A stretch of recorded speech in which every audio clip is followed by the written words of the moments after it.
Okay, so we'll just get started. We'll chat a little bit. I thought, I've never actually had a ghostwriter, so we'll talk a little bit about that part of the process. We've never talked about that on the show, and then you can share a reading. Yeah, let's go. Awesome. Welcome, listeners, to All My Books. My name is Jackie Townstar Harrison. You're listening to us on CJRU 1280 AM in downtown Toronto, or CJRU.ca around the world. Every week on All My Books, we meet a different Canadian author, talk a little bit about the writing process, and share a bit of their work. And for the second time, I'm joined today by author Kern Carter. Welcome. Hi. Thanks so much for coming back. I'm excited to be back. I love this interview. I watched the first one like last week or something when you sent me the clip, and I was like, oh my gosh, it was so good. I posted it on my social, so I'm excited. And back then, our book of the week was Beauty Scars. Yes. How does it feel reflecting back on Beauty Scars? It's odd. It's really great because when I was last here, it wasn't even out yet. It was almost out. So to have it out and the world to react to it, and it was even on billboards and subway stations. So it was weird to see or hear my friends call me I saw your billboard. But on just the writing part of it, I really love that book because I used my imagination so much with that. I didn't really have many points of references for it. I just tried to be as imaginative as possible and let my and just really let the characters speak. You know what I mean? Let them get into who they are and let the readers get into who they are. So I stepped out of the way this time. It was different than Thoughts of a Fractured Soul, which is my first book. I just really stepped out of the way and let the characters speak. And it's different when you're doing these passion projects, right? Because you really do have complete control over the world and the characters, and it's a passion project. Yes. You also work as a living as a ghostwriter. Yes. And that's something that we haven't really ever had on the show, is somebody talk really in depth about how the two parts of life, because a lot of our authors are doing it as a hobby or they're exclusively fiction, but you also have this double life as a ghostwriter. Tell us a little bit about how that got started. So the ghostwriting thing, it came about really a few years ago, and one of my good friends who's also a writer named Pollyanna Reed, she was just starting this whole thing where she's we should get all the writers together and start ghostwriting for everybody, we should just do that. She just had that idea. I was okay, cool, let's go with it. And who knew, a few years later now, we are ghostwriting for a bunch of Fortune 500 CEOs, a bunch of celebrities. We're getting into entertainment now. It's a really amazing process. It's odd because as a writer, writing is personal. You're kind of in a room by yourself, and you're just you're sitting down and you have your own thoughts, and you have to create this world like you said before. But ghostwriting is almost opposite. It's a lot more collaborative. You have to get inside somebody else's head, so you have to do a lot of research. I do a lot of audio research too, so I could hear their intonations in their voice. Read a bunch of interviews. You have to really get inside their head. So from that perspective, it's a lot different, and it's not your work. It is your work, but it's not your work. You know what I mean? So that for some writers is difficult because you get attached to a project, or especially a book, when you're ghostwriting someone's book and you're oh, this is so amazing, and you can't put your name on it. So it's definitely the other side of the passion project. Not to say I'm not passionate about it, because it's still writing and I love it. But it's just different in the way that you don't get to keep it. Did anybody ever tell you can't make a living by writing? Yeah, all the time. It's so funny. I intentionally brag now about making money. I do it intentionally. I know I'm not even that type of person. It's not in my personality really, but I tell people all the time I make 6 figures off of writing, so they can feel oh, really? You for all those people who are you can't make $1 off writing, or it has to be straight passion, or it has to be something that's just internal for you, or therapy, or whatever the cause is. No, if you're really versatile, if you're dedicated, if you have a plan, you know what I mean, and if you actually want to go out there and make money, it's possible. Right now I write for RBC, a segment of RBC called RBC Ventures, and that brings in a large sum of money. I do ghostwriting, that brings in a large sum of money. I do my blog, I make money off my blog, so that brings in money. I do my books, and my books don't bring in a great sum of money, but they add to the amount of money that I have. So if you're really versatile, if you're willing to kind of put yourself out there and let people know what you're doing, and write for other people instead of just writing for yourself, that's really where you can make the most money. And what What kind of, if you look back on when you were first starting out on the ghostwriting end as well, what were some of the pitfalls that you'd like warn younger writers about today who are, you know, embarking on that kind of freelance gig journey with their written work? I would say first things first is don't take anything personal. Like writing is editing, so if someone's not gonna like your first draft, that's just it. They may love it, but in most instances, they don't. Right? So you have to understand that their feedback is to get the writing to the best spot, especially when you're ghostwriting because you're writing in somebody else's voice. They have to look at it from their perspective and step back for a second and be like, "Whoa, did I say that?" Like I don't know. Like a lot that happens a lot. Like they say something, but then when they see it on paper, it's totally different for them. So you have to get accustomed to that. I'll also tell them just be great at what you do. There are a million writers right now, right? You have to be able to separate yourself somehow, and quality is one definite way you can separate yourself. I'm very confident in my writing because I study it and I continue to study it. I still read the Little Brown Handbook. I took an editing course last year. I took another content marketing course at the beginning of this year. I just took another one that I got RBC to pay for 2 weeks ago, right? Like I'm not gonna stop learning. So get really great. Like if you could get great, then you could kind of separate yourself and add elements of your art or of your work into the writing. So now on top of writing, I could do content writing, I could do marketing, I could do ads. You know what I mean? So all those things kind of add to your revenue. But you have to be willing to put in the work and you have to be really good at what you do, or else you just can't charge as much. That's the real fact about it. And do you have a favorite, sort of like a lot of freelance writers have a couple of brands that they do, or ghost writers, where they're, you know, particularly, you mentioned entertainment. I know you've been in HuffPost and some parenting stuff as well. Yes, for sure. Do I have a favorite brand that I write for, you mean? Or just like a favorite area, be it lifestyle or... Got you.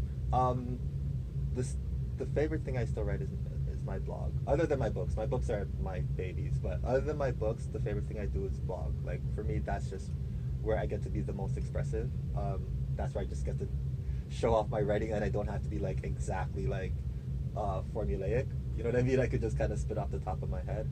And I enjoyed writing for two things. I really enjoyed writing for HuffPost because like that I felt was just like they gave me the best opportunity. They gave me my own blog, so they gave me the best opportunity to just like reach a bunch of people because people really respect their platform. So I love that.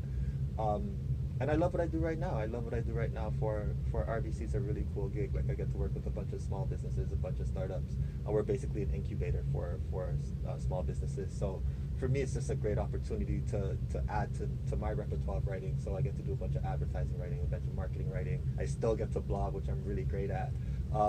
But yeah, mostly, I mean, my cry blog is like number one. Like it's everything for me. You know what I mean? Like when I write every morning for it, and when I just think about it, and people ask me what cry means, it's literally just that, just being able to connect with my readers emotionally. And I chose cry because crying is the only action that actually involves every emotion. Like you could cry when you're happy, sad, you know, fearful, anxious. Like it's just really about connecting emotionally with readers. I was reading like recently. Oh yeah, and we should tell folks where they can get the Cry blog. Oh yeah, it's on Medium. If you just type in Kern Carter on Medium, you'll see me. Or if you just, to be honest, if you just Google Kern Carter, like all my blogs come up. But on Medium, it's just Kern Carter, and the blog is called Cry Mag. Yeah.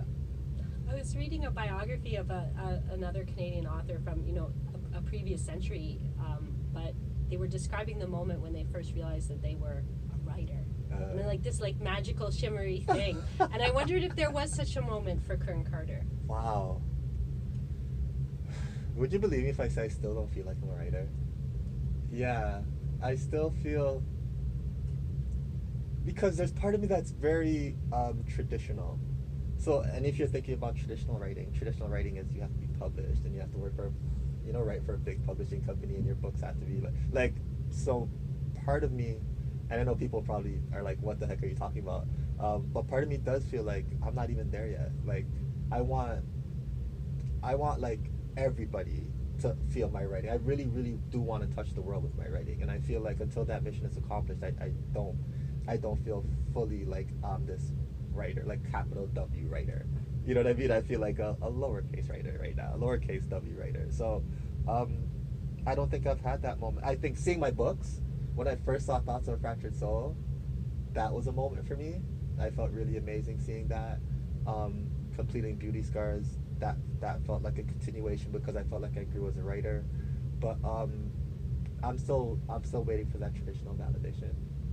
And what are you working on now? Because I know you're always got something. Always. I just finished writing the first draft of another book called Boys and Girls Screaming, which I'm so excited about. I spoke when I said earlier that I used my imagination for Beauty Scars. Boys and Girls Screaming is like 0 points of reference. It was all completely made up, all from my imagination, and I just loved it. Like I haven't written a book this fast in my life. My first book took me 6 years. My second book took me 2 years. This book took me 2 months. Like, yeah, I just like sped through it. I was just like, what's happening here? These words are just like spitting out of me. So I loved it. I can't wait to share it with the world. But this one I'm being very patient with because I do feel like I said, I want to be that capital W writer. So I'm being very patient with this one. But I'm excited. I could share some with you guys later if you're ready for that. That would be wonderful. So, readers, our listeners, our books of the week are Thoughts of a Fractured Soul, Beauty Scars by Kern Carter. Check Kern Carter out at kerncarter.com. And thank you so much for bringing a reading to share with us. What do we have to enjoy? So, I brought a sample from Boys and Girls Screaming. This is not even out yet, but I'll read like the first 2 pages, maybe. I'll give you guys like a little sample of it because I'm very comfortable with what I've written so far. And I'll just give you like a quick synopsis so you guys know what you're getting into. The story is called Boys and Girls Screaming. It's about a girl named Ever, her brother Jericho, and her best friend Candace. And what happens is that Candace and Jericho, they both dream that Ever's gonna die. And the whole first half of the book is like leading up to whether or not this is actually gonna happen. You know what I mean? So they're kind of it's fun. It's fun, but once someone read it, I let someone read it. They said it's dark, so maybe it's dark. We'll see. We'll see. But here we go. Boys and Girls Screaming. This is actually the very beginning too, by the way. It's quiet tonight. I'm sitting cross-legged in the corner of my bedroom with just as much paint on my arms and legs as there is on the sheet in front of me. Mom is in the next room. I hear the springs creak every time she changes positions on the couch. She's restless tonight. I'm waiting. I already know what's coming even as my mother tries to make sense of it in her own mind. But there's no use fighting it and she knows. Any pretending was gone the minute she pushed me out of her room. She remembers the same as I do. You should have died. She tells me this at least once a day, in those exact words. She speaks out loud about what her life would have been like if I just did what I was supposed to do. If I just let the Lord win and keep the umbilical cord wrapped tight around your neck.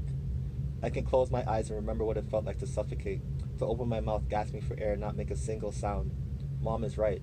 I should have been dead. I close my eyes tighter and hear myself crying. I'm laying on my back with my tiny arms and legs fighting the air above me. I see her face. She's standing over my crib, glaring down at me. She doesn't pick me up yet. She doesn't try to quiet me. My cries don't stop. She unfolds her arms and walks back to the living room. That creak is a sound I'll never forget. This has been our life for 5 years. I remember all of them, and now this day, the last day, the creaking stops when I hear her pacing back and forth. Our apartment is small enough for me to know exactly where she is with each step. She's trying to fight it. She's trying, but there's no use. Finally, my room door opens. My mother doesn't move past the doorway. She's holding what looks like a gym bag in one hand and the pole of a suitcase in the other. I look up with the paintbrush still in my hand, paint on my face now, on my chin and all over my clothes. I'm leaving, she says. You hear me? I said I'm leaving. I don't say anything. I watch as she turns around and walks out the front door. The last sound I remember is the click of the lock. 2 days pass before I hear the first knock on the door. I was still in my room splashing paint on a different sheet of paper this time. My legs were still folded with crumbs of bread and cookies now part of the mess of paint all over me in my room. More knocking, banging even. Mom tells me to never answer the door, but Mom's not here now. She hasn't been here for a long time. My brush stops moving. I'm holding my breath and trying to stay still. Maybe they'll stop knocking. Maybe they'll go away. Maybe they'll think nobody's home and I can keep painting and splashing and eating cookies and ice cream and cereal with no milk for another day. Candace. I hear my name through the door. Candace, are you in there? We're coming inside. I still don't answer. I close my bedroom door and grab the sheet of paper with the wet paint and squeeze it to my chest. The screech of the front door opening makes me jump back against the wall. My legs are shaking. I squeeze the paper tighter against my chest. And I'll stop there. Kern Carter, thank you so much for sharing in advance. I know. exclusive taste of your next book. It's Boys and Girls Screaming. Screaming, yes. And we can't wait for it. I won't press you and ask you when we can get the full version and find out the conclusion of all of that. Oh my goodness, it's going to be amazing. Thank you. But come back and see us when it's out. I will, definitely, for sure. Thank you for having me. It's been a pleasure talking with you again. Kern Carter returns to All My Books today on CJRU.ca and 1280 AM in downtown Toronto. And our books of the week are Thoughts of a Fractured Soul and Beauty Scars. Check it out at kerncarter.com, as well as Boys and Girls Screaming yet to come. Stay tuned for more great campus radio. You're listening to CJRU 1280 AM. That was